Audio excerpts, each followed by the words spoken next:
Well, hello. I'm Scotty. This is Scotty's Toy Box. Grab a piece of that there internet, slide on in, have a sit down, get a drink, make yourself happy and comfortable. This is the second part of what could be a very long series, who knows, on Amanda.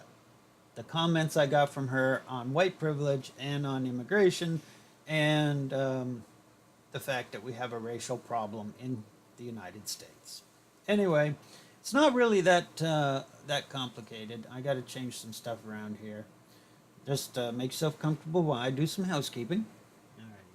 So I had finished up talking about the immigration on our Mexican border and that in the last section, and how Amanda is not answering what I'm replying back to her. She's just giving her own little sideways kick to things. So then, so she goes on that. So I had told her basically, I responded to her. Now, my comments, excuse me, my comments in responding to her are getting longer and longer, and hers are getting more disjointed and shorter. So, I told her to get Muhammad out of her head. No white Christian men are killing in the name of Muhammad, they're killing in the name of Jesus. I already went through all that.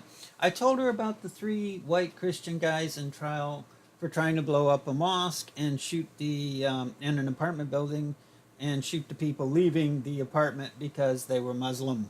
Stop and think about it. They wanted to blow up the mosque. They wanted to start a fire in the apartment building, and when the people ran out, shoot them. These are Christian soldiers. You know, they're militiamen. I think it was actually in Wisconsin or someplace like that. I could look it up. But anyway, I went on to tell her all about that. The problem is that in our country, white Christian men, white men especially, but white Christian men do not get labeled as terrorists, no matter what. White men can shoot up a school, kill 17 people. They don't get listed as terrorists. They can drive their vans into crowded streets and that, or into sidewalks and kill women because they can't get laid, which is such a stupid thing. I can't understand that myself. But they can't get laid, so they decide to kill all women, you know. But they're not terrorists. You have white men who shoot up concerts, not terrorists. But if the feller is black and he's doing something, he's a terrorist. And if the fellow saving the day is black or Latino or Hispanic, they're not heroes. And I say that because the greatest way we know we have a racial problem and white privilege in this country is a white man goes into a Waffle Hut wearing just a coat and a weapon and starts shooting people. A black man wrestles his gun from him. Now, have you heard much about this black man? They had to make a GoFundMe for him. And he used that money to pay for the funerals of the 4 people who were killed. But we haven't heard about this hero, black man. Our president hasn't talked about him, hasn't tweeted about him, hasn't invited him to the White House. Our vice president hasn't talked about him. They're not racists, are they? The white guy who shot up the place, the police have him in custody. He's not been called a terrorist. Do you see why we have a problem and why it's a bias problem in this country? People, if you can't see it, I don't know how to make it any clearer to you. But you do have to do some reading and look. You got to get your head out of your ass if you don't see this. And Amanda, that was directly made mostly for you. If you can't tie all this together, then you're either willfully not wanting to, and I won't finish the rest of that sentence. Alrighty, so I went on and I talked to her about all the safety net programs and all that, and she jumped back at me with you can't say that because there are Christians, white men, or men being violent, that Islam is not violent. Now, where did I ever say that Islam was not violent? Again, I was talking about this country in my life. So she keeps trying, she's got a bee in her bonnet about Islam. She's going to bring it back to that and back to that and back to that. All right. Now she goes on to say that, and these comments again are on my blog. For anybody who thinks I'm taking them out of context, you go right ahead and go there. And oh, I wish the zoom focus on this thing would just quit and stay in one spot. It's driving me crazy, much less you guys. All right. So she goes on to say that there's far more Islamic violence than happening than Christian violence. And I assume she means around the world, because not in our country, which is what we were talking about. Anyone who's read the Bible and read the Quran is well aware of the fucked up doctrines in both. However, there is absolutely no denying that Islam is without a doubt more sexist, homophobic, violent, and barbaric. And that is not true. Amanda, that is not true. You're just going on that because somebody told you it was, or because women in Muslim Islamic theocracies wear burqas.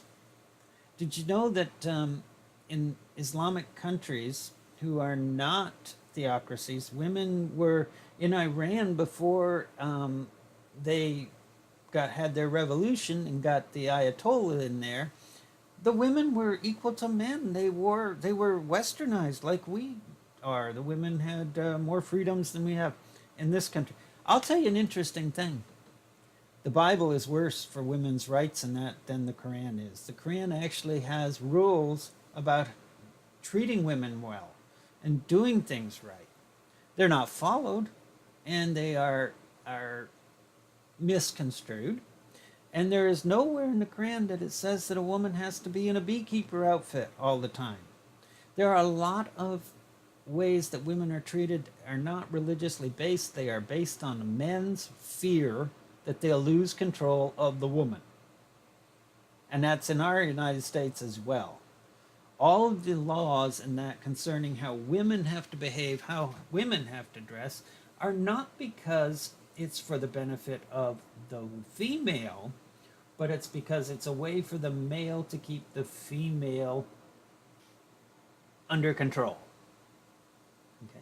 And that's a big part of women's sexuality. Why men have to be in charge of women's sexuality, because women might do things that the men may not approve or would want them to do it. Well, the fact is that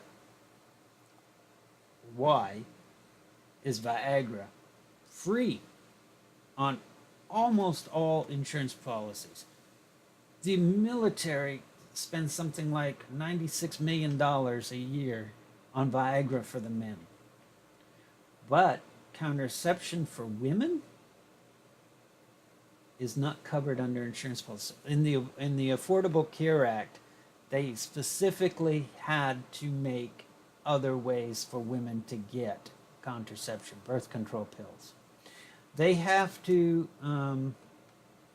jump through hoops, and pharmacists can refuse to give them out because they have objections to it, religious objections. They can't with Viagra. If they tried that, oh man, they'd be shut down in a hurry, because that's for men. Why is it when a woman who wants to get her tubes tied and that has to get her husband's permission, but her husband can have a vasectomy without his wife's permission? Do you see the double standard? And it's all about controlling the sexual life of a female. And that goes right from the way they dress from their kids all the way up to this adulthood, when they're, especially in these quiverful movements and fundamental Christian movements and that, the man is never responsible. But the female must pay the price for her indulgence. Anyway, so in this comment, Amanda goes on to start her insulting of me personally, which I never really did address with her or respond back because I thought it was childish. She starts ranting about she doesn't understand how I can abdicate for these things. I'm not abdicating for illegal immigration. I'm not saying let's open the borders and let illegal immigrants in. I'm saying that illegal immigrants in our country have a function and a purpose, and we can't do without them. And if that's abdicating for illegal immigrants, then that's what I'm doing. But she goes on to talk about how we don't have any moral responsibility or anything to take care of anybody else, just the people in our country. And she wants us to do that, just take care of us personally. And she says, a grown man who's a feminist, race-baiting, anti-gun rights, pro-illegal, Trump-hating, circle-jerking, left-wing liberal. That's me she's talking to. That's me she's talking about. Stop and think about that. So, she apparently has trouble with feminists. She thinks I'm race baiting because I see a problem with the racial divide in this country, with the bigotry, the racial bigotry in this country. So I'm race baiting? Or is it the people who ignore the fact that there is white privilege in that are doing the race baiting? Sorry, couldn't spit that one out. Anti-gun rights. No, I'm not anti-gun rights. I'm anti-assault weapons in a country for the civilians who don't need them. We're not on the border of a gang town. We're not two towns having to defend against each other. Okay? There are weapons that civilians should be able to have if they qualify, if their background checks are okay, if they're mentally stable, and they take classes and know how to use them. Okay? These are weapons. There are weapons that I think, especially if you're on a ranch or a farm or that you should have, and should have the right to. Nobody in this country needs an assault weapon. Nobody needs 15 different types of guns to carry in their purse. Nobody needs guns in schools. That's a horrible idea. Just horrible. And if you doubt that, think about the man in the Parkland shooting who said, the Marjorie Stoneman teacher who said, I'll carry a gun in school. I'll do it. And then left his gun in a public restroom where somebody else got a hold of it and shot it. What if that had been in the school? I carried a gun for many years. And that was part of my job. And I have seen people take off their gun belt, go into the bathroom, close the door, take off their gun belt and hang it over the hook on the bathroom door, do their duties, and then walk out, and 10 minutes, 15 minutes, an hour later, go, where's my gun? Where's my radio? Where's my stuff? We carried mace, we carried other non-lethal weapons, PR-24s. It's hanging in the bathroom. Now, luckily, most of the time, this happened in our station house. So it wasn't a huge deal that nobody from the outside could get the gun or the radio or the weapons. But it didn't always happen that way. And yes, there was usually, it was all covered up, but there was problems. And I don't think that needs to go on in schools. Okay. So I want to, now that I've told you about her first attempt at insulting me, where she goes on and says, I'd rather a half-brained sister fucking hillbilly represent my country than somebody like you. Oh, gee, she's so nice. Now, at the end of all of this, of through 2 to 3 weeks of back and forth, she now thinks that I owe her an apology because I've insulted her, because I said and I repeated that she comes across as a white nationalist. And you can read the comments. That's exactly the way I put it. She comes across as a white nationalist. Amanda, you sound like one. But let me read the comment. This is the last comment Amanda sent to me. And the reason why I'm doing this is two reasons. One, I want to help get this message out there. I want to reply to Amanda in a way that she can understand. And I had a nice lady, Heather, say that at one point during the conversation with Amanda, I sounded, how did she put it? Condescending to Amanda. So I want people to understand why, because I had been fielding all these attempts, these comments from her, with attempts at diversion, with not reading anything that I wrote, and I know that because she would say something in the comments that was clearly that I had either addressed or that she had not gotten right. I sent her to Zena's page about the 14-year-old boy who was shot at by the white guy, and that whole situation. If you haven't read it, you should. Another case of white privilege like you wouldn't believe. He was black, they were white, and they were entitled, and they were in the South. But the boy ran and hid and cried. He was looking for directions to school, of all things. He got lost. And he was shot at, and he cried. And that is tragic. It really is on so many levels. But the fact is, Amanda said, okay, so a black kid gets killed. That doesn't mean there's a race problem. Huh? She goes on to say that, she said exactly, just because some random white guy shoots and kills a black kid doesn't mean that white people are racist, or that there's a race problem, or that there's white privilege. She goes, it doesn't mean that there's white privilege. Read the story, dear. Read the article. Okay, so this was 3 days ago, our last comment. How does me denying that white privilege is a problem in society or that it exists mean that I think white people are superior to other races? You don't see the problem in our country. I sent her links. I posted actual articles detailing this. I posted stuff from the FBI, the statistics on it. If you can't read that and you can't say, well, yes, there is apparently a problem, even though I don't personally live in it, then yeah, you're a white nationalist. Sorry. You apparently think there's no problem with white people being superior to black people, or to Hispanics, or to Chinese people, or whatever. We had talked about the shooter. I had posted, and she's going to mention this. This is why I have to give you the background. I had posted a post about how white shooters and Christian shooters are not, or Christian bombers are not called terrorists and that.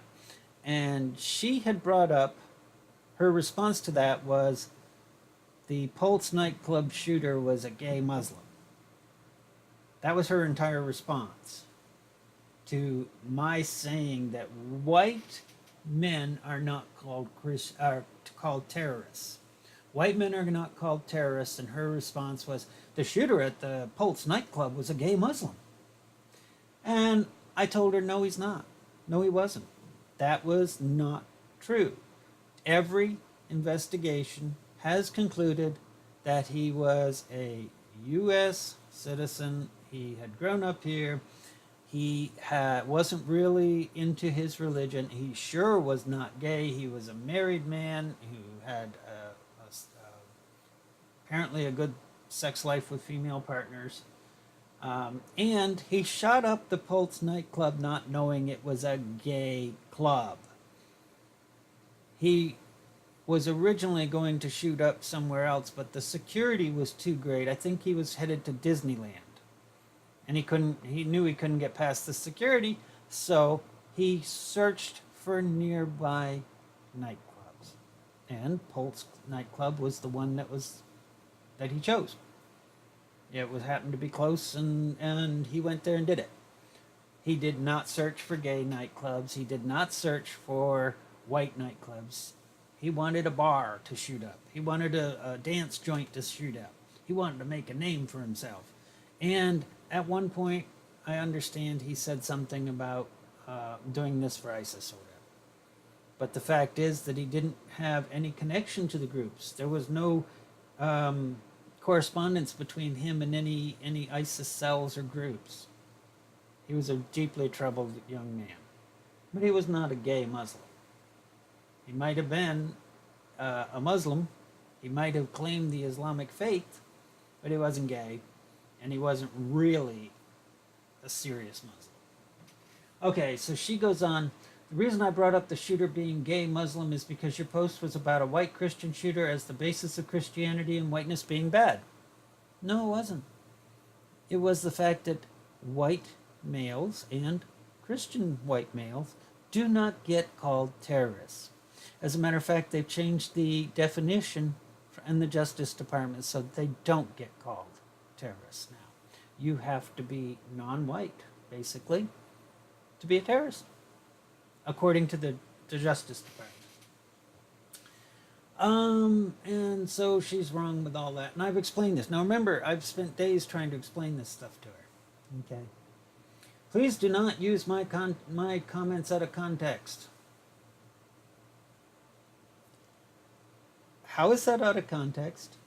The post was about white Christian men not being called terrorists. She claims that the shooter was a gay Muslim for the Pulse nightclub. The two of them, the one had nothing to do with the post. She just had to get the fact out there that there were bad Muslims. All right. She goes on. What's the difference between saying white Christian shooter and gay Muslim shooter? Again, the whole point. Muslim shooters are labeled terrorists. Muslim car drivers who hit other people are labeled terrorists. White men are not. White Christian men are not.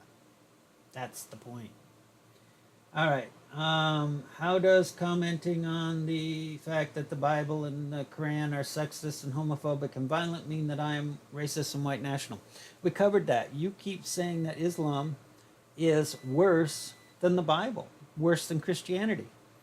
When if both groups, as I explained previously, were allowed to do whatever they want, like they are in some Islamic countries, now not all Islamic countries, but some Islamic countries, the law of the land allows them to do whatever they want to do because it's part of their religion. They are theocracies.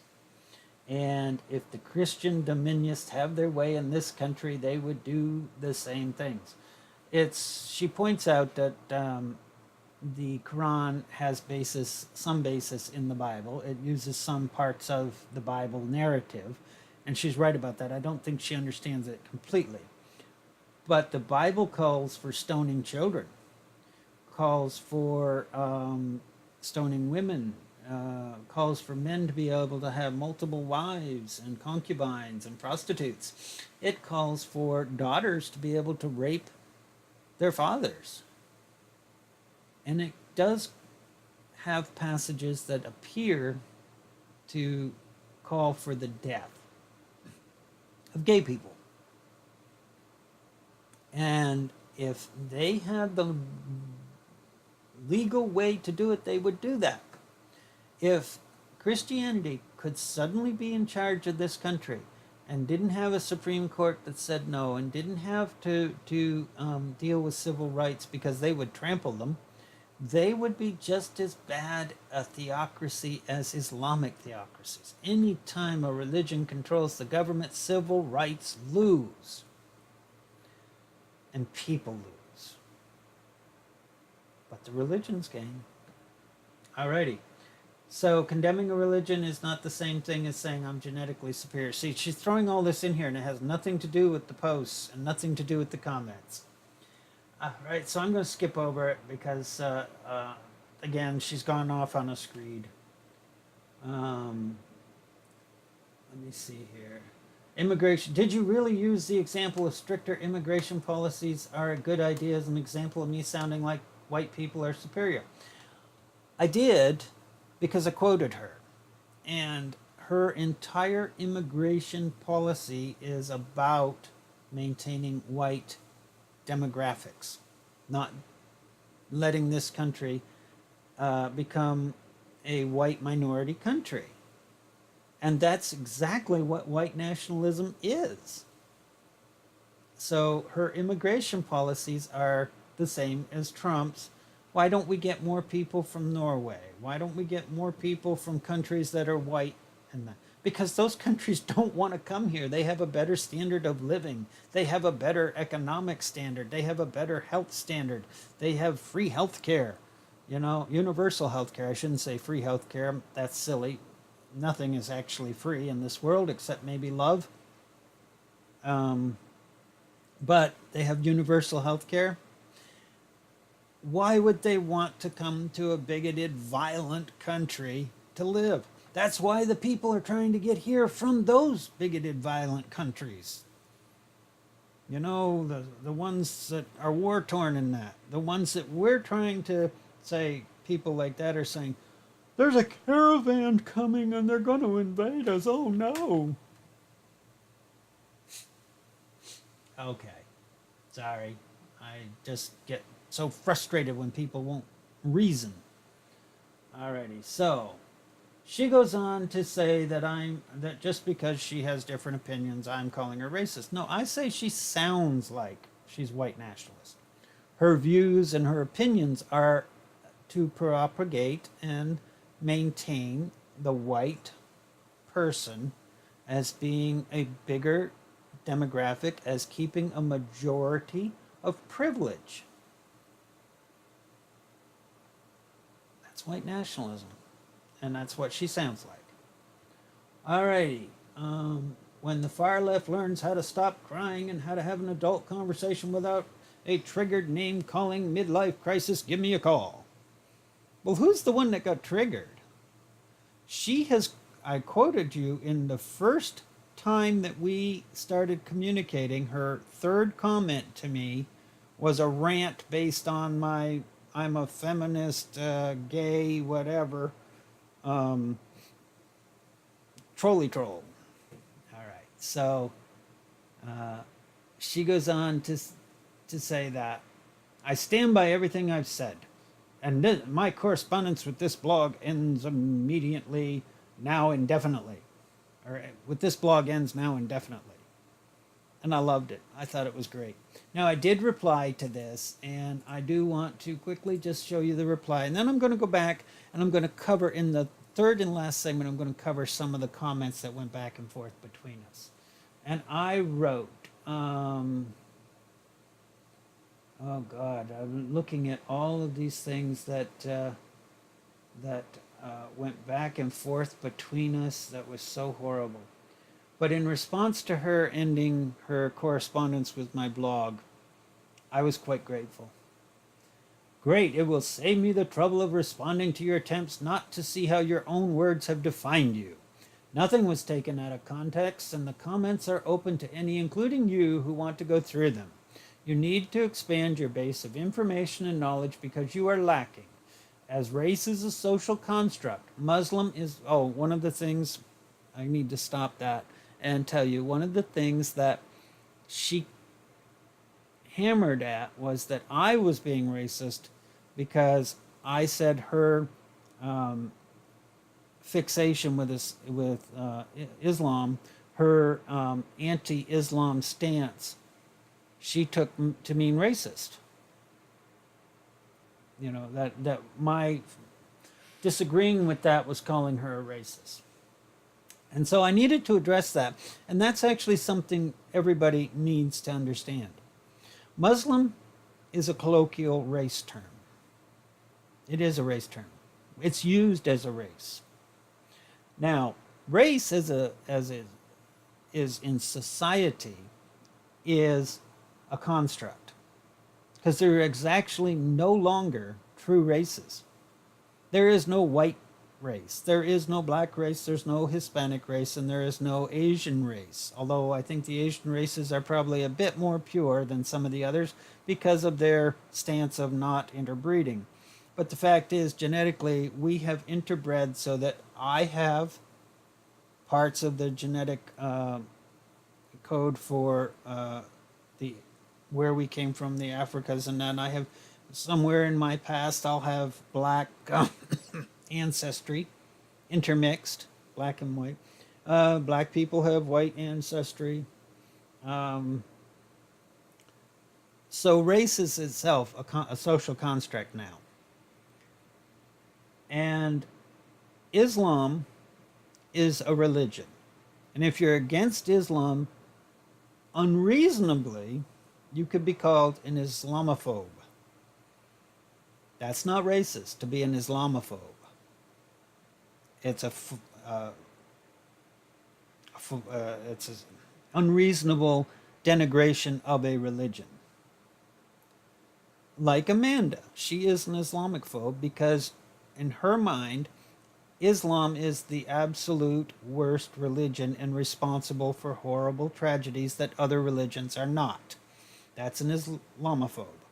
However, Muslim is used as a race, and if you are going to denigrate Muslims simply because of our social construct, it's used as a race, then you are actually exhibiting racism, racial bigotry. Okay, so I went on to tell her this. As race is a social construct, Muslim is normally used as a race. I went over that with you. Islam is used as the religion, and Muslim is used colloquial as a race. See, this is the problem, Amanda. You have no understanding of the subject, and then you deny you're wrong. You don't understand white privilege or simply deny it, so you claim it not only doesn't exist, but that is all unimportant. It's very important to the ones being discriminated against, and they are not white. And I go on to say how she's never responded to the pages of stats and all that. And then at the end, I told her about the, I've overlooked the insults she hurls constantly when she's wrong. And I told her again about the Pulse nightclub shooting, which I had told her before. And then I go, I'm glad you won't be coming back. However, I will not ban you. When you grow up, try to learn and understand the subjects posted about. Come back on. When you want to learn, come back on. Oh, I'm sorry. I shouldn't be using the word on. I'm not reading it right. I'm jumping ahead of myself and seeing the on. What it says verbatim, when you grow up, try to learn and understand the subjects posted about. Come back, on back. When you want to learn, come on back.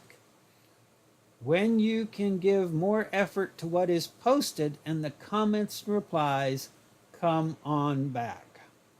Till then, I will say, best wishes, hugs. Now, through all this, I think I've been a gentleman, and I think I've been reasonable, and I have laid out my reasoning. I backed it up by facts and pages of statistics, and I get sarcastic, insulting comments from her that either don't address it or just simply offer nothing. She sidesteps to a different issue. Like she did when I said that about white men not being called terrorists. She comes back with, well, the Pulse nightclub shooter was a gay Muslim. That's not addressing the issue. It's kind of proving my point. Alrighty, I'm not going to do a third one. There were a lot of comments I had queued up here, a lot of things where she says that she goes on. Oh, I love when talking about black people and politics, she goes on to tell me that that black people are Republican. So I have to then break it down to her and say that overall 80% of black voters identify with the Democratic Party or lean Democratic, compared with just 7% who are Republican or lean Republican. And she doesn't care because she's right in her mind. Where is that camera going? I've never seen it do that before. It must be telling me that time is up. Alrighty, people. I'm not going to do a third one. I'm not going to read any more of the comments. You know the situation. You know what was out there. If you want to address it with me, we can. If you want to read the comments for yourself, just go back through the comment sections and read. any of my posts that have to deal with Trump, with race, and you'll find her comments there, and she is denying it all. And of course, she comes off sounding like a spoiled little white girl, and possibly white trash. And she is terribly misinformed and uneducated about the subject. And I'll stand by that based on her comments. If, Amanda, you disagree with that, feel free to respond to me intelligently on subject, on topic, and we'll have a discussion. Thank you all very much. This has been the second part of my Amanda video. I'm going to try to do more. Be happy, be healthy, and as always, from Scotty, hugs.